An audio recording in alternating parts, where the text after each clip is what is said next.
Hi Libra, welcome to May. This is Teresa from Tarot by T. And before I get started with your reading, I want to go over it with the astrology. So Pluto will go retrograde on May 1st until October 11th.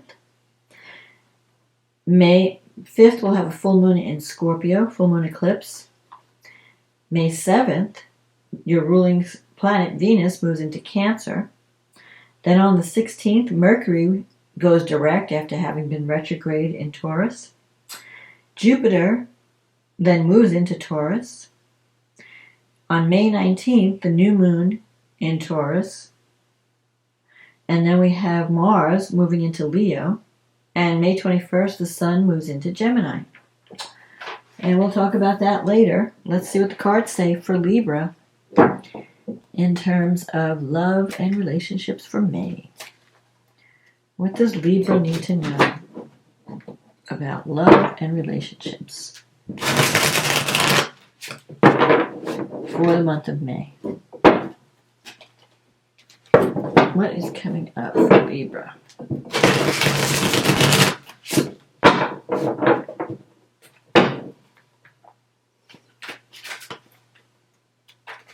What does Libra need to know about love and relationships for the month of May?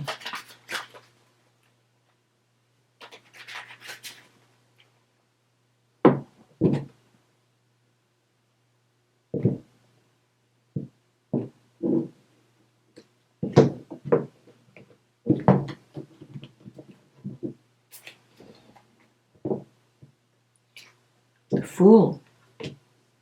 The Queen of Swords. The Knight of Swords. The Ace of Pentacles. The High Priestess. The Page of Wands. The Queen of Pentacles. The Two of Wands. The World. The Hermit. And the Ace of Wands. Two aces. Oh, this is great.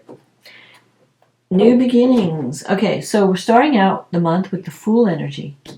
The Fool is about turning the page and entering into a new cycle, a brand new cycle. So you could be starting a new relationship in May. You have the Queen of Swords. This could be your energy because swords is air. I feel like you might have been keeping yourself, not really being, you haven't been open to love, or you've been keeping your guard up, I should say. The Queen of Swords energy, she does a lot of thinking. She's very intelligent. You know, all air signs, they use logic instead of emotion to make decisions. So, depending on what you've been through in the past, you might have been kind of unavailable emotionally because you're not sure what's right for you. But the Queen of Swords energy, and sometimes the Queen of Swords energy can give the impression that she's unavailable because she's in a protective mode. She has the wall up.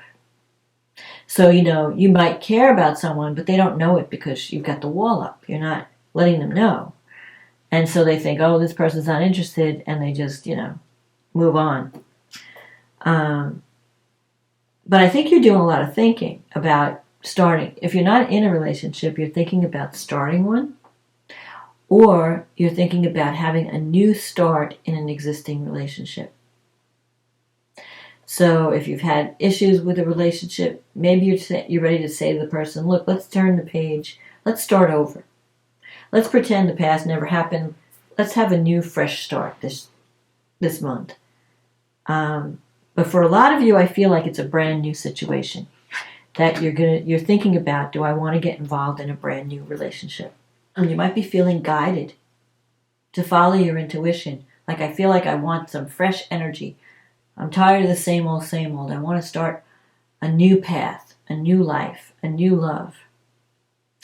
The Knight of Swords energy is in the past. So this could represent reckless energy.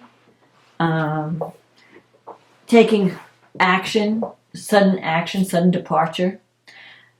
So that could mean that It could still be your energy, like you jumped into something that came up, like could have been a new career path that you suddenly made it shift, and now you're on this new, because I'm seeing the Ace of Pentacles, which is usually a job offer. And I feel like you might have made some sudden changes recently, where you're either on a new career path, or maybe you've even jumped into a new relationship.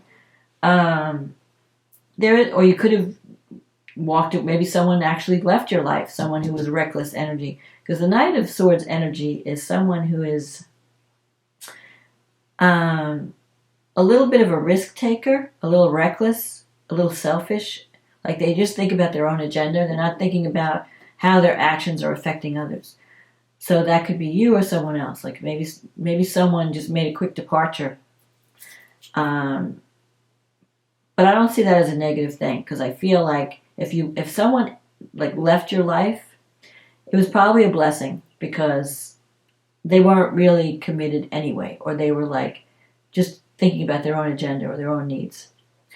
Now, in your situation, if that's not the case, if this doesn't represent a person, I feel like your warrior energy has been activated, and you really want to change your life, and you want some fresh starts and fresh energy, and you're going to start to take action. You've already started taking action. You have this Ace of Wands here, these two aces. That represents new beginnings. The Ace of Wands represents the months of March, April, May. So I feel like you're ready to start something. You're ready to plant some seeds. So if you haven't been in a relationship, excuse me. If you haven't been in a relationship, you're ready to get into one. You're ready to take a chance on love. If you are in a relationship, this could be also a career. I feel like some of you might be entering a new career. You might have gotten a new job opportunity. Maybe a job that pays more, or it's a better fit, and you moved into this whole new cycle. Because these two cards are more career or job. Whatever it is, whatever you're jumping into or you have jumped into, you're really excited about it. And you're optimistic. And it may be something different than something that you've never done before. Like it's a brand new cycle for you. You have the High Priestess here coming up in the future. So things are going on behind the scenes. You could receive a message this month from someone. It could be a fire sign or even an earth sign. Because I'm seeing Earth, Queen of Pentacles. That could be Taurus, Virgo, Capricorn. Fire could be Aries, Leo, Sagittarius. You could be dealing with those people. I feel like someone's coming to you with a message. And if it's a person, the High Priestess can represent someone very spiritual, very intuitive, very kind of mysterious. Maybe you see them as someone, you think very highly of them. And they're very intuitive, and they're kind of like a mystery to you. Maybe it's a mystery that you want to find more, you want to learn more about them. They're kind of intriguing. In your negative thinking sector, you have the Queen of Pentacles. You could be thinking about someone from the past. And I feel like you're looking for security in love. But you're not, you have like doubts about this relationship for some reason. In your environment, you have the Two of Wands. So you're like thinking, okay, there's a potential partnership here. How is it going to work out? Is this something that I want? Like you're kind of like trying to decide. Libra does a lot of thinking before they make a decision. You always look at all the sides, all the angles, to make sure that you're making the right choice. You look at both sides and you really analyze everything. Sometimes Libras can get caught up in analysis paralysis and they don't take action. They get stuck in that mode of analyzing. But I feel like you're right on the edge of a brand new cycle. You have the World card here. The World is a completion and ending. So I feel like something ends and something brand new begins. Now the World is not a difficult ending. The World is more like a culmination.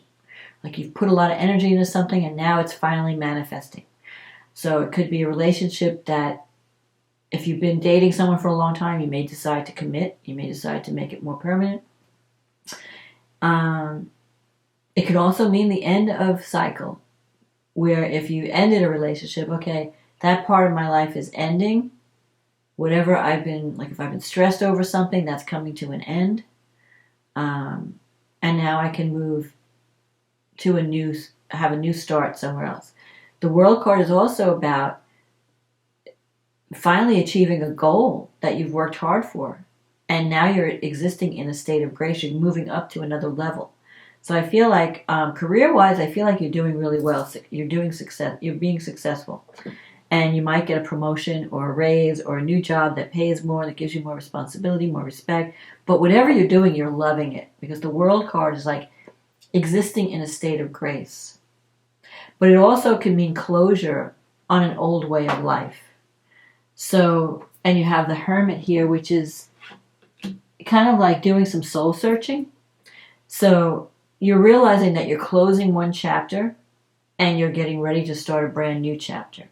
And you're doing some thinking, like, is this right for me? What is it that I really want? Because I feel like you've been isolating yourself with the Hermit. The Hermit's about taking time out to be alone, not socializing, not connecting with friends as much. Because it's like a dark night of the soul thing. Like, I want to take time out and think. Before I make a move, I want to know that I'm doing the right thing. I want to know that if I'm moving towards someone, this is someone that I really want to connect with. Because I feel like you have some doubts. I think there could be someone that you're thinking about, but you may have some doubts about the connection. Will it work? Is this right for me? So you're doing some thinking.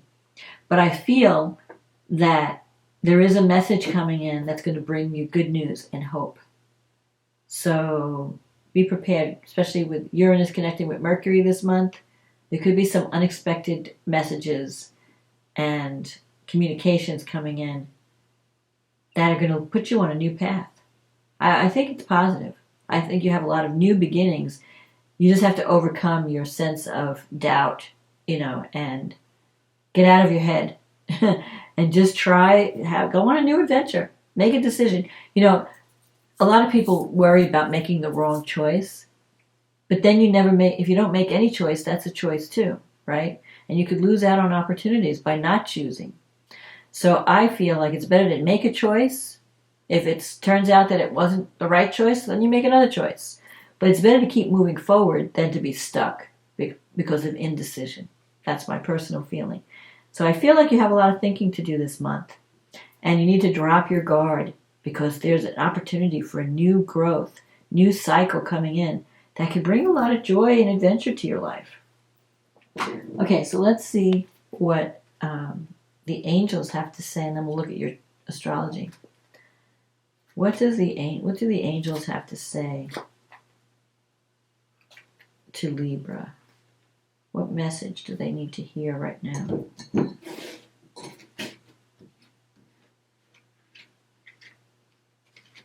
Gratitude.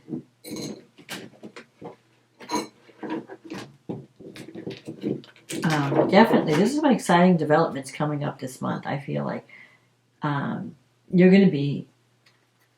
It might be a little scary. The Fool energy is scary because it's brand new. Like, I've never done this before, or I'm with someone totally new. I don't know what to do. There's like panic, but there's also excitement. So if you've been stagnating, get ready to change that. Things are going to be exciting. Gratitude. Thank you. This is a heartfelt thanks to you from someone you recently helped in some way. I, your guardian angel, also wish to thank you for the unconditional love you emanate to the earth, humanity, and those around you. Thank you, thank you, thank you. You are eternally blessed. May peace, grace, and love forever guide you along your sacred path. So, think positive. Don't think negatively. Look forward to the future and all these new beginnings that are coming your way. You may not know everything because the High Priestess is here. There might be things happening behind the scenes. So, maybe you're getting a message from someone you never even thought was interested in you or something like that. Because I feel like with the High Priestess, there's something hidden that needs to be revealed. It could either be your feelings for someone, someone's feelings for you. But whatever the news that's coming in, it's going to be good news. You're going to be happy with the news. And it's an opportunity for you to end one cycle that possibly isn't working or is reaching an end point where you need to move to the next level and start a brand new cycle. A fresh energy is coming in.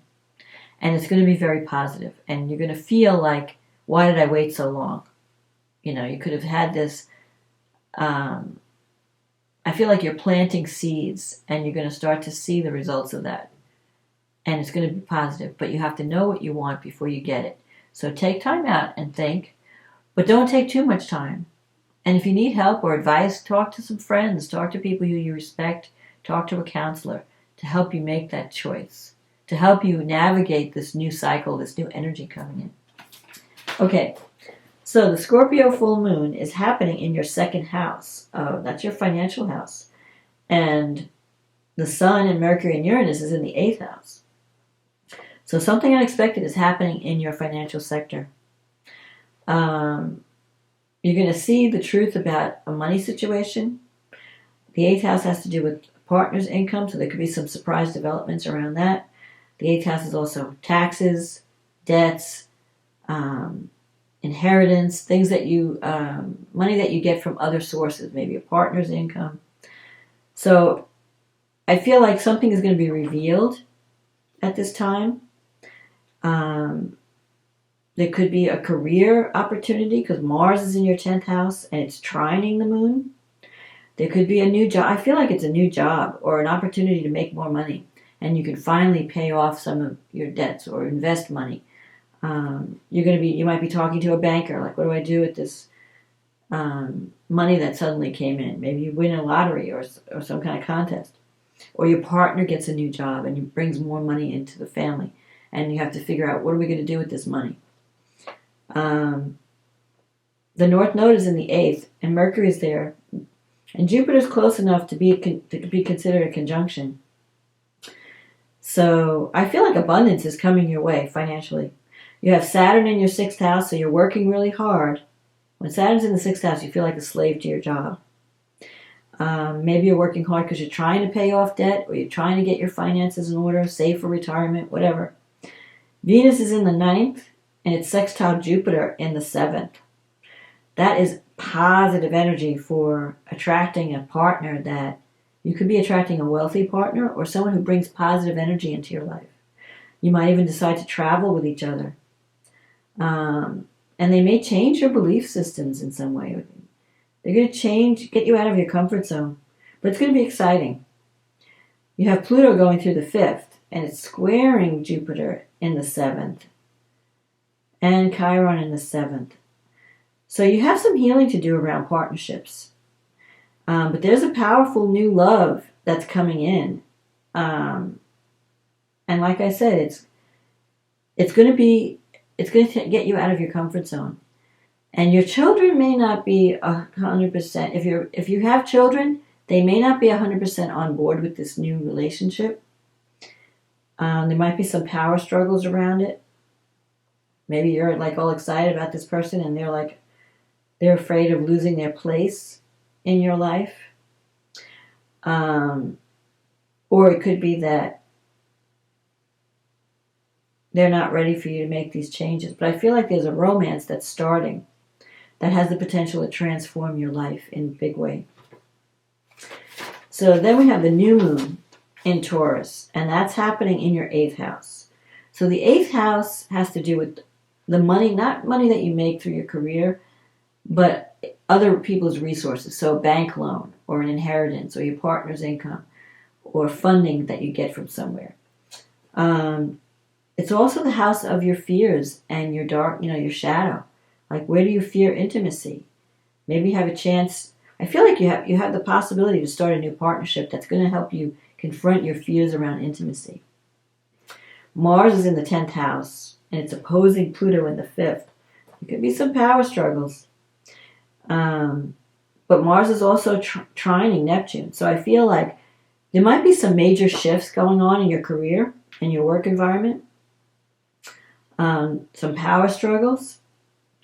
But you want to make sure that if your children may push your buttons in some way, don't let anyone bully you. If you have an idea and you want to do something, like if it could be a new romance or a new creative project, don't let yourself be bullied by people in power, people who think they know better than you. Follow your bliss.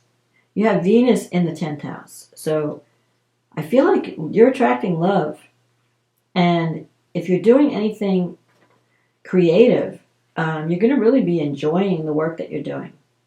Venus is trining Saturn in the 6th. So if you're starting a new job, you're going to love it. You're going to love the people you're working with. It's going to be more creative than it has been in the past. Venus brings harmony and money. I think you're going to be making more money. And if you're starting a new job and you accept a job offer, you might be asked to sign a contract. It might be in place for a long time. Now, at this point, at the new moon, Mercury is going direct. So if you're starting a new job after Mercury goes direct, that's fine. If you're signing any contracts, that's great. Just make sure to check all the fine print. But I feel like you're being called to go into a certain direction. And it's going to bring more abundance into your life. It may shift your life direction in a more positive way. Because Venus is your ruling planet. So Venus is important. Whatever Venus does, I feel like Venus in Cancer in the 10th, whatever you're doing, you feel like you might be helping others or nurturing others in some way. You're involved in a project where you feel like you're really making a difference. So I think you're going to enjoy this new energy that's coming in. Whether it's a new partnership or a new career path, I think if it's a romance, it's going to help you to heal from a previous partnership. Like if you were hurt, if you needed healing around partnerships, around a relationship, this new partnership is going to be very intense, strong feelings. It could be very, a lot of chemistry. You just want to watch out for power struggles. But I feel like it's going to help you, it's going to make you confront your fears around really connecting with someone at the soul level. And it's going to help your self-esteem too. I think you're going to go through a challenge of, am I good enough for this person? Or, you're going to confront your shadow through this partnership. But I feel like it can be something that brings a lot of joy and love to your life. And it has the potential to last a long time. But it may come from out of the blue, like when you least expect it, because Venus is sextile Uranus. And you have Uranus in the 8th house. So it's going to help you. You're going to be, someone is going to affect you on such a deep level that it's going to scare you. You're going to feel like, I don't know if I'm ready for this kind of intimacy. I've always avoided it. But now I'm like, I can't, because I'm really attracted to this person. I really feel the connection at the soul level. So it's going to shake you up a little. But it's going to be positive in the end, so don't be afraid. But I feel like there's intensity that's on its way. And if you can embrace it and drop your guard and move into it and overcome your fears, you can have a very strong connection with someone that will last a long time. So that's my forecast, Libra. I hope you enjoyed this reading. If you did, click on the like button, leave a comment, let me know what's happening in your life. And have a wonderful May. If you want a private reading, just click on the link in the description box. It'll take you to my website. We can get you on the schedule. This is general, so it may not apply to everyone. If you book a reading with me, we are focusing on you and your situation only. So have a wonderful May, Libra, and I will talk to you again next month. Okay, bye now.